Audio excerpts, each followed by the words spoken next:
Puji Tuhan, selamat pagi Bapak Ibu Saudara yang dikasihi Tuhan Yesus Kristus. Saat ini mari kita mempersiapkan hati kita untuk sama-sama kita belajar firman Tuhan.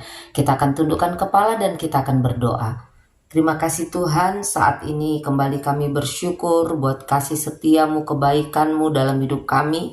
Kami boleh ada sebagaimana kami ada saat ini ya Bapa. Sebelum kami melangkah di hari yang baru, kami mau sama-sama belajar firman-Mu. Tolong kami Tuhan, supaya kami sama-sama dapat mengerti dan memahami setiap benih firman Tuhan yang akan kami dengar bersama.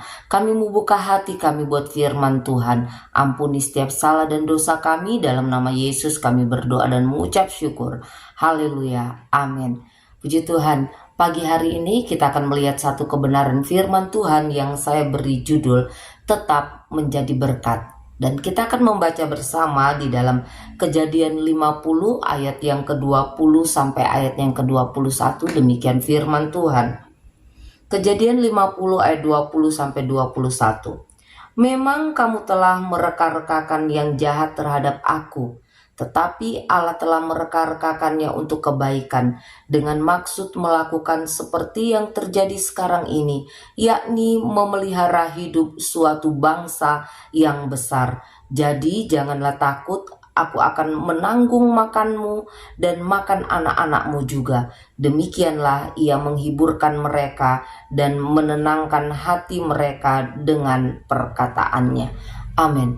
Bapak Ibu Saudaraku yang terkasih dalam Tuhan Yesus Kristus, pernahkah kita mendengar atau membaca filosofi tentang sebuah pohon karet?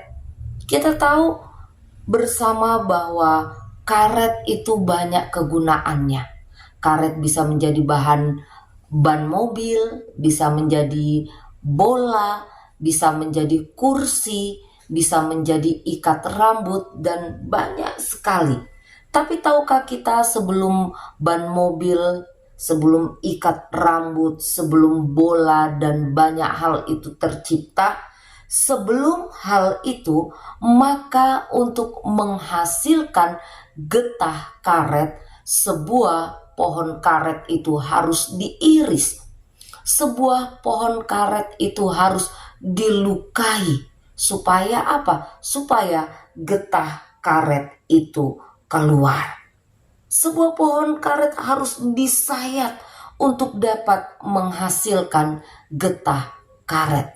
Jika saja pohon karet itu dapat berbicara, maka pohon karet akan berkata sakit, stop, atau tidak menutup kemungkinan pohon karet akan berteriak, mengumpat, marah, dan hal-hal yang tidak berkenan dapat saja dia lakukan.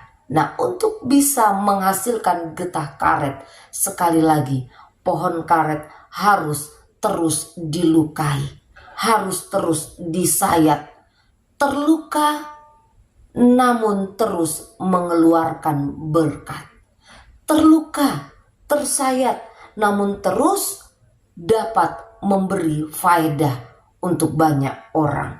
Kebanyakan orang, jika ia dilukai, jika ia terluka, sebisa mungkin orang itu akan berusaha untuk membalas dendam.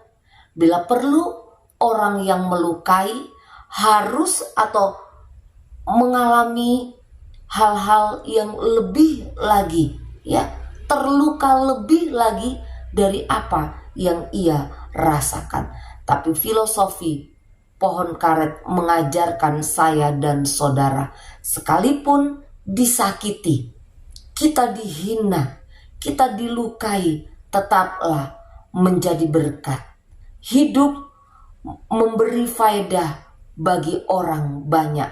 Tidak peduli berapa banyak kali kita terluka, berapa banyak kali kita menderita, kita tersakiti, tetaplah mengeluarkan berkat. Bapak Ibu Saudaraku yang terkasih di dalam Tuhan Yesus Kristus, saudara-saudara Yusuf telah mereka-rekakan hal yang jahat.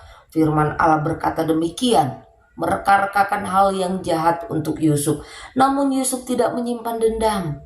Ia sadar ada rencana Tuhan yang besar dalam hidupnya lewat peristiwa-peristiwa yang menyakitkan yang ia alami. Ia dibenci, ia dibuang ke dalam sumur, kemudian ia dijual oleh saudara-saudaranya. Namun ketika Yusuf telah menjadi mangku bumi di Mesir, ia memiliki jabatan, ia tidak membalas dendam. Justru ia memelihara kehidupan saudara-saudaranya. Justru luka sakit yang ia alami dalam hidupnya lewat perbuatan saudara-saudaranya dulu, kini mengeluarkan berkat. Hidupnya berfaedah tidak hanya bagi 1-2 orang, tetapi bagi suatu bangsa. Yusuf memelihara kehidupan saudara-saudaranya, bahkan suatu bangsa. Jika hari-hari ini kita mungkin tidak dianggap, kita dicemooh, kita dihina, kita dilukai, kita menderita, mari belajar. Jangan berpikir bagaimana kita membalas dendam. Jangan marah, jangan protes, jangan mengumpat, jangan berusaha untuk berbuat jahat kepada orang-orang yang melukai kita. Tetapi mari belajar untuk tetap bisa menjadi berkat. Biarlah hidup kita tetap berguna, biarlah hidup kita tetap berfaedah bagi banyak orang, terlebih untuk hormat kemuliaan bagi nama Tuhan. Amin. Sama-sama kita tundukkan kepala dan kita akan berdoa. Terima kasih Tuhan buat kebenaran firman-Mu yang boleh kami dengar, boleh kami pelajari bersama. Sekalipun di hari-hari ini mungkin kami terluka, kami tersakiti, tetapi kami mohon Tuhan Allah Roh Kudus memberikan kami kekuatan, kemampuan, supaya kami terus menjadi berkat, terus berfaedah hidup kami ini ya Tuhan untuk orang banyak. Terus kami melakukan hal-hal yang baik, hal-hal yang mempermuliakan nama Tuhan. Terima kasih banyak Bapa buat kebenaran firman-Mu yang boleh kami pelajari bersama-sama saat ini. Tuhan, di sepanjang hari ini kami mau menyerahkan seluruh kehidupan kami ke dalam tangan kasih dan kemurahan-Mu. Biarlah hidup kami ada di bawah otoritas Tuhan, ada di bawah pimpinan Tuhan. Biarlah nama Tuhan dipermuliakan lewat hidup kami. Ampuni setiap salah dan dosa kami. Dalam nama Yesus kami berdoa. Haleluya. Amin. Puji Tuhan. Selamat pagi dan Tuhan Yesus memberkati kita.